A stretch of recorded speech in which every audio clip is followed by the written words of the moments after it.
जिसमें आज हमें जानना है, हम सबको को जानना है गोलीय दर्पण की फोकस दूरी और उसकी वक्रता त्रिज्या में संबंध। यह क्वेश्चन बहुत ही इंपॉर्टेंट है, क्लास 10th के बोर्ड एग्जाम में हमेशा पूछे जाते हैं, इसलिए इस क्वेश्चन को आप शुरू से अंत तक देखोगे और बढ़िया से समझेंगे। हमें पूरी विश्वास है कि आप सब इसे सॉल्व कर पाओगे, बना पाओगे और चंद मिनटों में बना पाओगे, कुछ ही मिनटों में बना पाओगे। तो चलिए शुरुआत करते हैं। देखिए क्वेश्चन जो होता है दो तीन तरीके से यह दे सकता है। एक यह दे सकता है कि गोलीय दर्पण की फोकस दूरी और उसकी वक्रता त्रिज्या में संबंध बताएं। यह दे सकता है कि सिद्ध करें f बराबर r/2। फिर ऐसा दे सकता है कि सिद्ध करें 2f बराबर r या r बराबर 2f, ऐसे करके दे सकता है।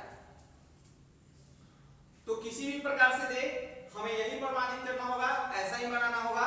जैसे यहाँ पे लिखा हुआ है गोलीय दर्पण फोकस दूरी, गोलीय दर्पण की फोकस दूरी वक्रता त्रिज्या के आधी होती है। तो हम लोग इसके पहले पढ़ चुके हैं फोकस दूरी क्या है, वक्रता त्रिज्या क्या है, और जो वीडियो नहीं देखे हो वह इसके पहले वाले वीडियो को देख लें। तो गोलीय दर्पण की फोकस दूरी और वक्रता त्रिज्या ये हम लोग पढ़े हैं कि फोकस दूरी जो होती है वक्रता त्रिज्या की आधी होती है। जैसे हम बताते हैं कि यहाँ से यहाँ तक की दूरी जो है उसको फोकस दूरी बोलते हैं, और ये फोकस बिंदु कहलाता है। यहाँ से यहाँ तक की जो दूरियां हैं इसको हम स्मॉल f द्वारा सूचित करते हैं, और यहाँ तक c तक, P से लेकर C तक की दूरी को हम R से सूचित करते हैं, यहाँ से लेकर यहाँ तक की दूरी को, क्योंकि इसी को वक्रता त्रिज्या बोलते हैं। तो यहाँ हमने देखा यहाँ से यहाँ तक की दूरी को फोकस दूरी, तो ये फोकस दूरी जो होती है वह ठीक यहाँ से यहाँ तक की जो दूरी है अर्थात वक्रता त्रिज्या जो है उसकी आधी होती है। वही चीज यहाँ लिखा है गोलीय दर्पण की फोकस दूरी वक्रता त्रिज्या की आधी होती है। यानी कि आप कह सकते हैं अर्थात f बराबर r/2, ऐसे भी क्वेश्चन करके दे सकता है कि सिद्ध करे a बराबर r/2 या ऐसे। तो चलिए हम जानते हैं सबसे इसको हम गोलीय दर्पण के द्वारा ही प्रमाणित करेंगे। तो गोलीय दर्पण में दो प्रकार के होते हैं, एक अवतल होते हैं, एक उत्तल होते हैं। तो इन सूत्रों को प्रमाणित करने के लिए या f और r में संबंध दिखाने के लिए आप कोई भी गोलीय दर्पण ले सकते हैं, या तो अवतल ले सकते हैं या उत्तल ले सकते हैं। तो चलिए हम आज आपको बताएंगे अवतल दर्पण के द्वारा कैसे प्रमाणित करेंगे, फिर नेक्स्ट वीडियो में हम आपको बताएंगे उत्तल दर्पण से इसको कैसे प्रमाणित करेंगे। तो चलिए हम अवतल दर्पण से लेते हैं। तो हमने यहाँ एक अवतल दर्पण बना लिया, और इसमें देखिए जो कुछ भी इस डायग्राम में बनाया गया है, दिखाया गया है, उसी चीज को हम लोग लिख लेते हैं। देखिए ये भी एक किरण है जो PC मुख्य अक्ष है इसके समानांतर आपतित हो रही है, और यह बिंदु B है। इस बिंदु B से परावर्तन के बाद यह किरण जो है वह F बिंदु से होकर गुजरती है, ऐसा। और ये CB जो है यह इस दर्पण पर अभिलंब का कार्य करता है, साथ ही साथ यह दर्पण की त्रिज्या भी है ना, क्योंकि ये और ये दोनों बराबर होंगे। तो ये अभिलंब है, और अभिलंब हम लोग पढ़े हैं कि आपतन कोण और परावर्तन कोण बनाता है। तो ये आपतन कोण हो गया, परावर्तन कोण, और आपतन और परावर्तन कोण हम लोग परावर्तन के नियम से जानते हैं कि आपतन कोण और परावर्तन कोण दोनों ही क्या होते हैं, बराबर होते हैं। तो सबसे पहले हमने बताया कि इस फोटो बनाने के बाद हम क्या करेंगे कि इसमें जो कुछ भी किया गया है उन सारी चीजों को हम यहाँ लिख लेते हैं। जैसे हमने यहाँ लिखा है कि B' एक अवतल दर्पण है जिसका ध्रुव P तथा PC मुख्य अक्ष है।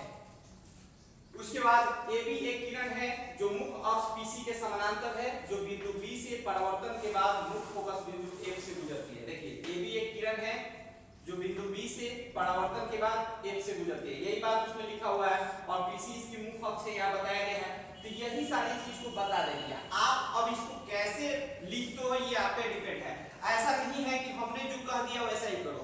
ये फोटो बनाओ, फोटो बनाने के बाद आप ये दर्पण का नाम B' न रखकर कुछ और भी रख सकते हो ना, और उसी के अनुसार आपको लिखना है कि हाँ AB एक आपतित किरण है जो परावर्तन के बाद F से गुजरती है। फिर आप बताओ कि AB जो आपतित किरण है वो PC के मुख्य अक्ष के समानांतर है। ये सारे कुछ दिखाना है, यही चीज बता देना है। उसके बाद आप क्या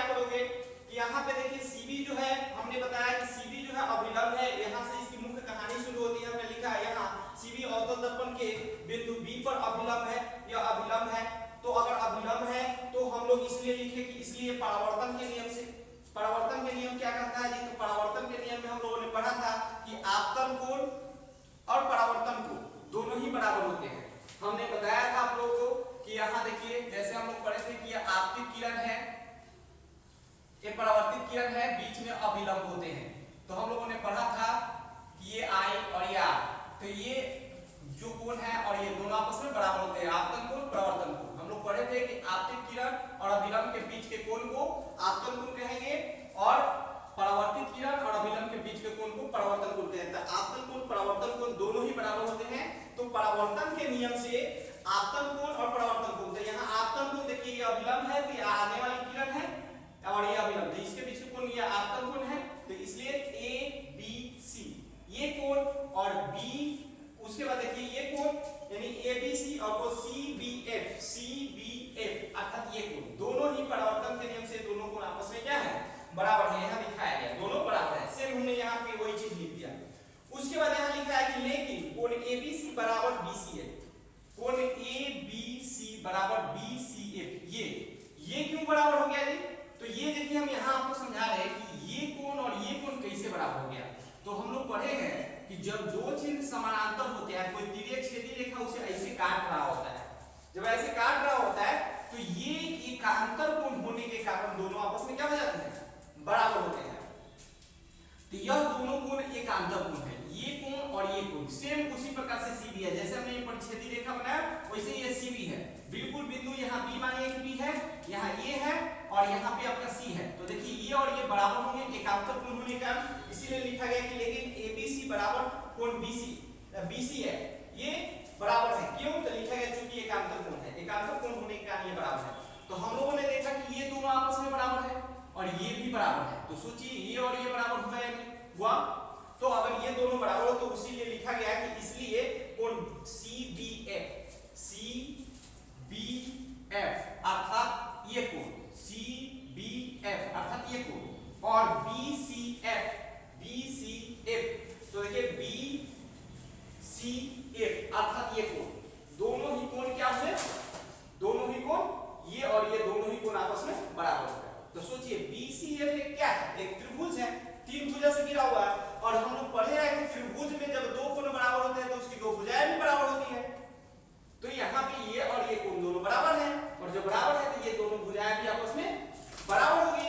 तो अगर ऐसा होगी तो हम यहाँ पे लिख सकते हैं कि फलस्वरूप त्रिभुज BCF एक समद्विबाहु त्रिभुज हुआ, क्योंकि इसमें दो भुजाएं बराबर हुई। वही चीज बताया गया था, जब समद्विबाहु त्रिभुज है तो दो भुजाएं बराबर है, अतः BF बराबर FC।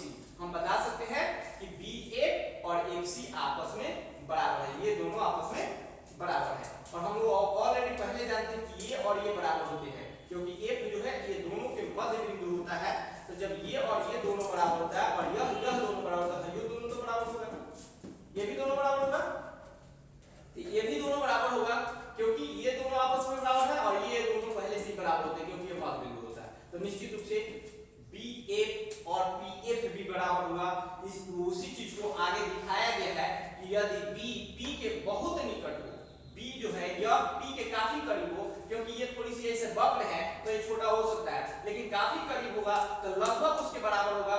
वही दिखाया गया कि B P के बहुत निकट हो तो BF बराबर PF, यानी ये BF और PF आपस में बराबर होंगे। और ऐसे भी पता चल रहा है कि जब ये दोनों बराबर होते हैं और ये दोनों बराबर हैं तो निश्चित रूप से ये बराबर होगा। तो ये बताया गया लगभग ये दोनों बराबर हैं, इसीलिए देखिए इसलिए PF जो है F बराबर FC, मतलब यही कारण है कि BF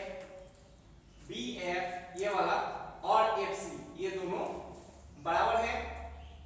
दिखाया गया BF बराबर PF, इसलिए PF बराबर FC। अब देखिए अगर हम इन दोनों को जोड़ते हैं CF या FC और PF, ये दोनों को जोड़ेंगे तो हमें क्या प्राप्त होगा, PC। तो हमने वही लिखा है कि अगर हम दोनों को जोड़ते हैं तो PC प्राप्त होगा, इतना प्लस इतना, यानी PF और FC ये दोनों को जोड़ेंगे तो PC प्राप्त होगा। अब देखिए जब यह दोनों आपस में बराबर है, यहाँ बताया गया है, तो हम दोनों जगह या तो PF लिख सकते हैं या FC लिख सकते हैं, PF भी लिख सकते हैं FC भी लिख सकते हैं। लेकिन हमने PF इसलिए लिखा ताकि आपको ये समझ में आए कि PF के बराबर कौन होता है, 1 होता है ना। तो या तो दोनों जगह PF लिख सकते हैं या दोनों जगह CF लिख सकते हैं, क्योंकि इसके बराबर भी 1 होता है। तो PF हमने लिखा दोनों जगह, तो इस इतना आपका PF प्लस FC, तो हमने FC के लिए भी PF लिखा क्योंकि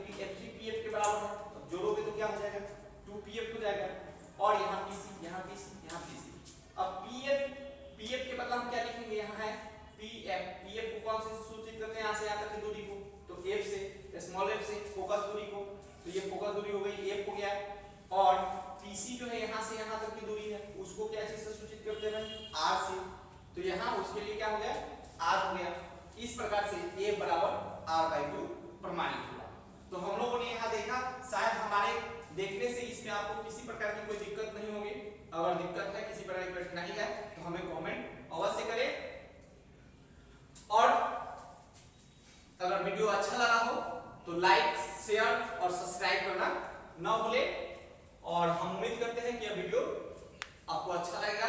लाइक कीजिएगा तो उससे ही हमारी क्या होगी, उत्साह बढ़ेगी और हम नेक्स्ट वीडियो भी बनाएंगे। अगर आप जानना चाहते हैं